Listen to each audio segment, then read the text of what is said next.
Gusto mo din ba ang pasukin ang mundo ng pagiging content creator pero nag-aalala ka dahil hindi mo alam kung anong klase ng niche ang gagawin mo?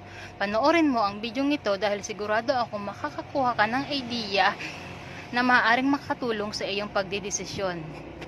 Dahil sa bidyong ito ay ituturo ko sa inyo ang top 5 trending niche o klase ng content ng mga creator. Ang una dyan ay ang tutorials, gaya ng ginagawa ko. Ito ang napili kong niche para makapag-share ng mga kaalaman sa mga nagsisimula pa lang na content creator. Ang pangalawa dyan ay ang comedy at entertainment na talaga namang patok na patok para sa ating mga Pinoy dahil ito ang nagsisilbing stress reliever para sa atin. Ang pangatlo dyan ay ang pagluluto. Kung hilig mo ang pagluluto ay para sa iyo to. Dahil tayong mga Facebook users ay gustong gusto ang nakakakita ng mga nakakatakam at masasarap na pagkain.